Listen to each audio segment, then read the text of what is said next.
Forget five-star hotels. Pirates slept through storms that would make today's sailors puke everywhere. Massive waves crashed as ships creaked violently, yet these sea dogs still managed sleep.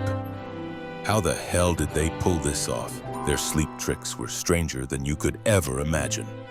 But for some, the experience was totally different. Forget fancy five-star hotels. Pirates were masters at sleeping through storms that would make today's sailors throw up everywhere. As huge waves crashed down and ships creaked loudly, these tough sea dogs still managed to get their sleep. How did they pull this off? Their sleep tricks were way stranger than you could ever think of.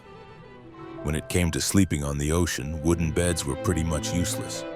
In rough water, you'd spend more time getting thrown around than actually sleeping. That's where hammocks changed everything for people who sailed the seas. These simple hanging beds came from the Taino people of the Caribbean. They had figured out the perfect way to sleep comfortably hanging up long before Europeans ever sailed across the Atlantic Ocean. What made hammocks so amazing wasn't just that they felt good to sleep in. It was about science. While the ship rocked back and forth through the waves, hammocks moved with the motion instead of fighting against it. This meant pirates weren't getting tossed around like dice in a cup every time a wave hit the ship. History books tell us that switching to hammocks made injuries go down by almost 40% during storms. Fewer head injuries meant pirates got better sleep. This probably saved many lives when they needed to think fast during battles. Hanging these hammocks was like an art. They had to be tied down just right. Too loose and you'd swing wildly with every wave. Too tight and you might as well be sleeping on a wooden board.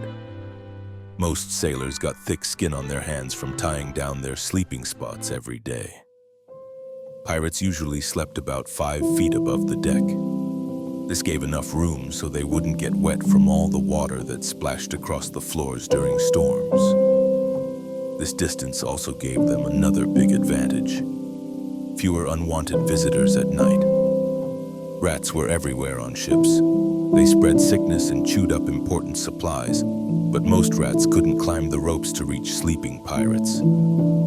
Back when people didn't know much about staying clean, this alone made hammocks worth more than gold. Learning to sleep in a hammock wasn't easy for new people. Many spent their first weeks falling out over and over again. This made the older crew members laugh a lot. Ship records mention traditions where new sailors had to do extra work for every night they hit the floor. This practice definitely made people learn fast. The space under hammocks became valuable storage. Sailors would hang small bags with their most special things right under them. This made sure nobody could steal their stuff without waking them up. The smart ones wrapped these treasures in special cloth to protect them from all the dampness that got into everything at sea. On really rough nights, some pirates would wrap themselves into their hammocks like they were in cocoons. They used the fabric as both a bed and something to hold them in place. This trick stopped them from falling out during sleep, but it created another problem. If they needed to move fast during an emergency, they'd be struggling to get untangled while everyone else was already helping out. Where you hung your hammock on the ship had its own politics.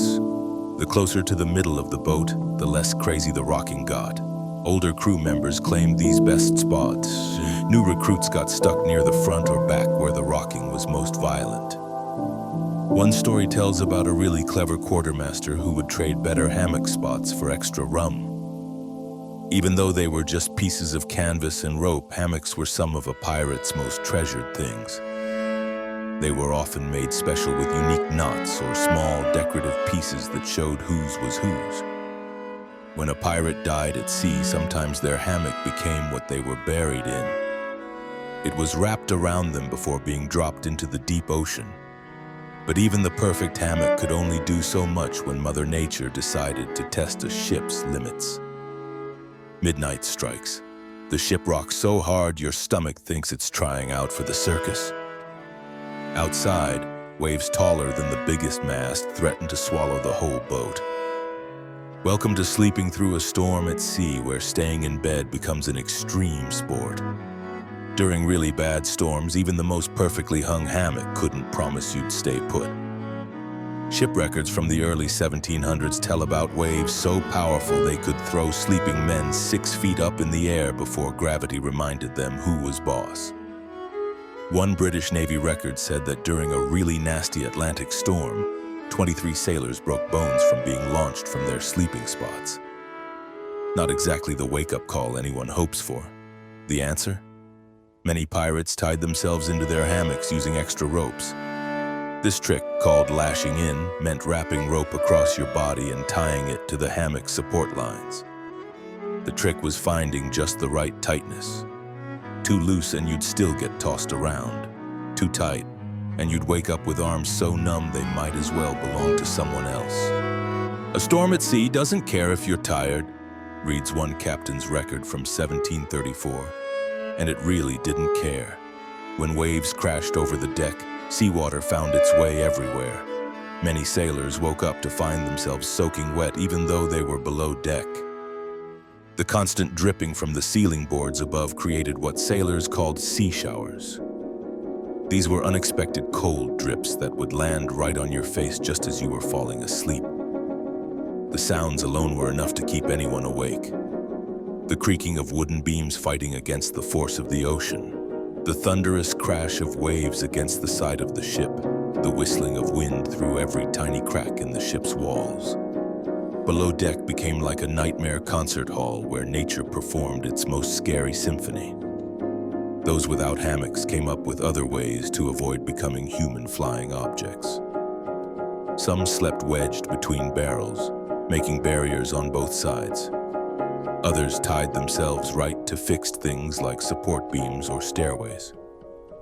The least lucky simply slept on the floor, pressing themselves against walls and holding on to anything bolted down. Among crews with a good sense of humor, there was a betting game called launch wagers. Crew members would place bets on who would be thrown from their sleeping spot first during a storm. The stakes were usually extra rum or first pick of treasure from the next successful raid. Nothing lifted spirits during scary weather like the chance of earning an extra drink at a friend's expense. Keeping belongings safe during a storm took equal cleverness. Most valued things were stored in sea chests that were either bolted to the floor or wedged so tightly between support beams that not even the angriest ocean could move them. Small items were often kept in pouches worn around the neck, even during sleep. After all, what good was surviving the storm if all your worldly treasures ended up at the bottom of the sea? Interestingly, some sailors claimed to sleep better during storms than on calm nights. The reason? When waves threatened to sink the ship at any moment, small worries and fears went away. Plus, the violent rocking motion, once you got used to it, could be surprisingly relaxing, like being in a giant, scary cradle. Most interesting were the superstitions around sleeping during storms. Some believed sleeping with your head pointing toward the front of the ship would bring good luck and calm waters by morning. Others insisted that crossing your arms over your chest while sleeping would anger the sea goose.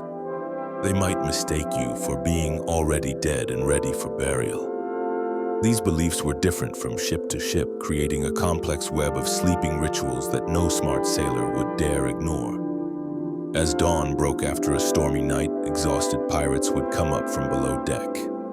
They counted themselves lucky to have survived yet another night of being tossed about like dice in a cup. But for some, the experience was totally different. The watchmen were the thin line between survival and disaster. They had to scan the horizon for threats while everyone else rested. Why can't we just sleep all night? This question was probably asked by every new pirate recruit. The answer was simple: because the ocean never sleeps. About 30% of shipwrecks happened during nighttime hours. More than half were blamed on not having good enough watches. The stakes couldn't have been higher. Fall asleep at the wrong moment and the entire crew might never wake up again. Pirates used the 4-hour watch system. The night was divided into several 4-hour shifts, with different crew members assigned to each one. This made sure no single person had to stay up the entire night without sleep while keeping constant watch. Ship records show this method dated back to ancient sea traditions. It had been proven to work across centuries of sailing. The midnight to 4 a.m. shift earned the dreaded nickname the Dead Watch. Not because of ghosts, but because it was when human alertness naturally hit its lowest point. During this shift, watchmen would pinch themselves, splash seawater on their faces, or pace endlessly to fight off sleep. Some hummed sea songs under their breath, creating rhythm patterns to keep their minds busy. Long before coffee became common on ships, watchmen chewed tobacco or sucked on pieces of hard bread soaked in rum to stay alert. These methods weren't very good by today's standards, but they gave enough energy to keep eyelids from completely shutting. Some pirate ships captured in the Caribbean had stores of cocoa leaves which sailors chewed for their energy-boosting effects. Though these were rare treats, the most desperate anti-sleep technique involved pain. Watchmen would sometimes tie pieces of rope around their fingers designed to tighten if their arms dropped in sleepiness. The sudden pain served as an immediate wake-up call. Others stood barefoot on deliberately uncomfortable surfaces, small shells or pebbles placed on deck knowing that sitting would cause discomfort. Falling asleep on watch wasn't just looked down upon, it could get you killed as punishment. Ship rules, the laws governing pirate vessels, often listed punishment for sleeping watchmen among their most severe penalties. One recovered pirate code said that a watchman caught sleeping would be flogged around the fleet. This meant being tied to a small boat and pulled past every ship in the harbor, getting whipped by each crew. Weather conditions made staying awake especially challenging. Fog created a boring gray world where minutes stretched into eternities. Rain combined with the rhythmic rocking produced a lullaby nearly impossible to resist. Cold drained energy and made eyelids heavy. Yet through all these conditions, watchmen had to stay perfectly aware. The equipment used was simple but essential. Lanterns were kept dim to preserve night vision. Early versions of spyglasses helped scan distant horizons. Bell systems allowed watchmen to sound alarms instantly if threats appeared. Most importantly, watchmen had to master the art of seeing in darkness, using the edges of their vision rather than looking directly at objects. This allowed the light-sensitive edges of the eye to detect movement more effectively. A common trick was the one-eye method. By keeping one eye closed when looking at lanterns, they preserved night vision in that eye. This allowed them to quickly scan the darkness again, without waiting for their pupils to readjust. This technique is still taught in modern marine training. It saved countless ships from surprise attacks. When the sun came up and their watch ended, these tired sailors would drag themselves below deck, ready to fall asleep at last. The lower deck of a pirate ship was where most of the crew slept. It was about as far from a five-star hotel as you could get. This dark, damp space packed dozens of sweaty, unwashed men into an area smaller than a modern classroom. Records from the early 1700s show that on average each sailor had about 6 square feet of space that was barely enough to lie down in. The smell hit you first, a mix of mold, salt water, sweat, and vomit that hung in the air like an invisible fog. With little fresh air making its way below deck, this smell became so normal that sailors often couldn't detect it after a few weeks at sea. Visitors who boarded captured ships often wrote about the wall of stench that greeted them when they went below. One Navy officer described it as the smell of death without the courtesy of being dead. Bugs loved this environment. Lice, fleas, and bedbugs were such common shipmates that sailors stopped bothering to kill them after a while. Many pirates shaved their heads completely or wore tight cloths wrapped around their scalps to cut down on head lice. It wasn't uncommon for a pirate to wake up with dozens of new bug bites each morning. Rats thrived on pirate ships. These unwanted crew members would scurry across sleeping faces, chew through ropes and food stores, and spread disease. A medium-sized pirate vessel might house hundreds of rats. Unlike the bugs, rats were actively hunted. Not just as pest control, but also as a source of fresh meat when supplies ran low. Ship cats were valued crew members, often given special treatment for their vital work keeping the rat population down. The noise never stopped. Even at night, a pirate ship was a symphony of awful sounds. snoring echoed throughout the cramped space. The wooden hull creaked and groaned with every wave. Men talked, argued, coughed, and passed gas without shame. The sick moaned in pain. Gambling games continued at all hours. Studies of old sailing ships suggest the noise level in sleeping areas was about as loud as standing next to a busy modern highway. Privacy simply didn't exist. Your hammock might be just inches from your neighbors. Every bodily function happened with an audience. Any conversation could be heard by a dozen other men. This lack of privacy led to a strange mix of complete openness about some things and carefully guarded secrets about others. Pirates often kept small pouches with private items tied around their necks while they slept. Perhaps the only personal space they truly had. The damp was impossible to escape. Water always found its way into the lower decks, either from waves washing over the ship or from leaks in the hull. Clothes never fully dried. Hammocks and bedding grew mold.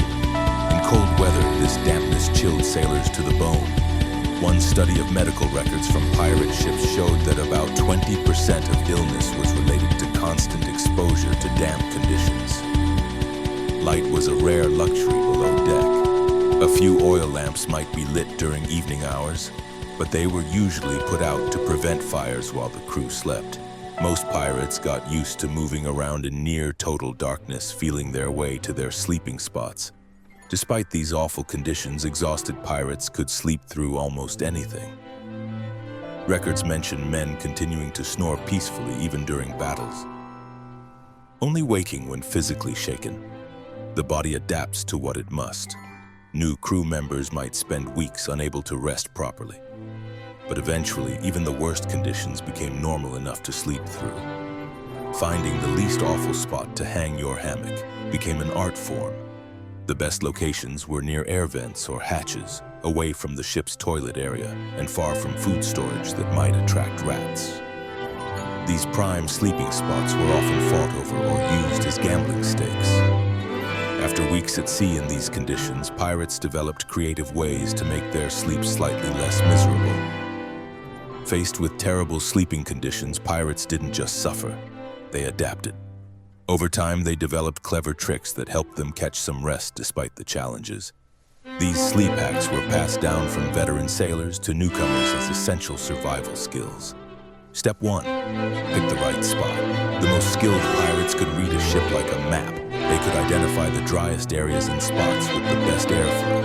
The center of the ship offered the most stable ride with less violent rocking during storms. Areas near the bow got the freshest air but suffered the most movement. Smart pirates avoided sleeping near the galley where food smells attracted rats, or near the ship's toilet area called the head, for obvious reasons. According to ship logs, fights over prime sleeping locations were common, especially during the first few days of a voyage. Clothing choices made a huge difference. While it might seem strange to sleep fully dressed, pirates rarely undressed for bed. Keeping clothes on provided extra warmth in the damp environment and meant they were ready for action if attacked in the night. However, they did develop a system. Many would rotate between two sets of clothes, wearing one while the other dried out as much as possible. Some pirates slept with a layer of grease on exposed skin to repel insects. This was a technique borrowed from native Caribbean tribes. The pillow situation required creativity. Official Navy ships sometimes provided small pillows, but pirates had to improvise. The most common solution was using their own hats stuffed with whatever soft material was available. Ship's records mention sailors collecting feathers, cloth scraps, and even dried seaweed to create makeshift pillow stuffing. A rolled-up jacket could serve the same purpose. One account mentions a pirate who kept a small sack of coffee beans as a pillow, claiming the smell helped cover the stench of the ship. Noise management was crucial. Many pirates carried beeswax or cloth to stuff in their ears. Others learned to time their sleep around the ship's activities, catching naps during the quietest periods. Some crews established quiet hours. These were periods when gambling and loud talk were forbidden so that off-duty sailors could rest. Breaking these quiet hours could result in punishment, usually extra work shifts. For dealing with pests, pirates developed a range of solutions. Hanging small bags of strong-smelling herbs near sleeping areas helped repel some insects. Rats dislike certain smells, particularly mint and tobacco, so these might be scattered around sleeping areas. Some pirates slept with their food rations tied to their bodies to prevent theft by rats or fellow crew members.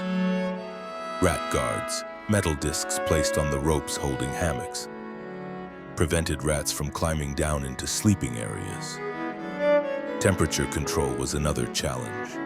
In cold weather, pirates would sleep huddled together for warmth, setting aside usual personal space concerns. During hot tropical nights, sailors soaked strips of cloth in seawater and hung them near their hammocks. As air passed over these wet cloths, it created a primitive cooling system.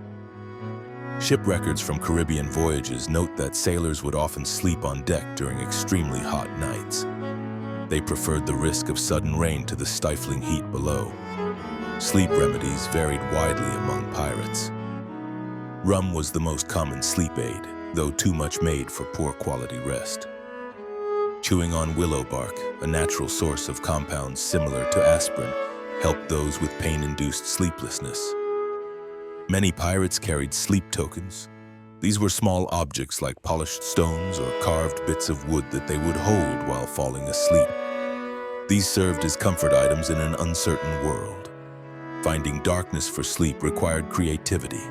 Ships had limited artificial light, but moonlight through hatches could be bright enough to disturb sleep. Many pirates fashioned simple eye covers from scraps of dark cloth. These primitive sleep masks blocked out light and provided a sense of privacy in the crowded conditions. Despite all these clever adaptations, not every night brought restful sleep. Sleep was dangerous business on a pirate ship. For all their clever hacks and adaptations, many pirates went to sleep one night and never saw another sunrise. Death came in many forms, and it often struck when sailors were most vulnerable. Deep in slumber, getting washed overboard during sleep ranked among the most common fatal accidents at sea. When fierce storms struck suddenly, waves could crash over the deck with enough force to tear sailors from their hammocks, or sweep away those who had chosen to sleep on deck to escape the heat below. Ship logs from the golden age of piracy are filled with grim entries like 2 men lost to the sea during night storm. Studies suggest that as many as 1 in 20 sailor deaths came from being swept overboard while sleeping. Nighttime attacks claimed many sleeping pirates. Enemy ships would approach under cover of darkness, hoping to catch their targets unprepared.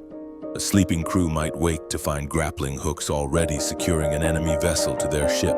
Armed boarders would be streaming onto their deck. Historical facts show that nearly 60% of captures happened during pre-dawn hours, specifically to catch pirates sleeping. Disease spread like wildfire through ships in the cramped, unsanitary conditions below deck. Illness could pass from one sailor to everyone else within days. Many pirates went to sleep feeling slightly unwell and never woke up, claimed by fever during the night. Yellow fever, malaria, and smallpox were common killers. Medical records from captured pirate ships show that disease killed 5 times more pirates than combat. The ship itself could become a death trap. Fires broke out easily among the wooden structures, especially near the galley or from knocked-over lanterns. With limited firefighting abilities, a small fire could quickly become unstoppable. Pirates sleeping below deck might be trapped if fire blocked their exits. Or worse, they might die from smoke before they even woke up. Pirate-on-pirate violence claimed many lives during sleep. Despite codes of conduct that punished murder, disputes over treasure shares or personal grudges sometimes led to deadly nighttime attacks on sleeping crew members. Ship articles from several pirate crews specifically mentioned harsh punishments for attacking sleeping crew members. This suggests this was a common enough problem to need addressing. Being left behind happened more often than pirates like to admit. If a ship needed to leave port quickly, any crew members still sleeping off a night of drinking ashore might be abandoned. With no money and now branded as pirates in a hostile port, these unfortunate souls often faced imprisonment or execution. The silent killer that many claimed was carbon monoxide poisoning. In cold weather, pirates might bring small braziers or coal pots below deck for warmth. Without proper ventilation, these heat sources consumed oxygen and released deadly gas. Entire sections of the crew could die in their sleep, never knowing what hit them. Rat bites led to deadly infections. While sleeping, pirates were easy targets for bold ship rats seeking food or salt from sweat. These bites often became infected in unsanitary conditions. A seemingly minor bite could develop into a fatal case of blood poisoning within days. But for those who survived the perils of sleeping at sea, there was always another day of adventure ahead. After all, a pirate's life was all about beating the odds.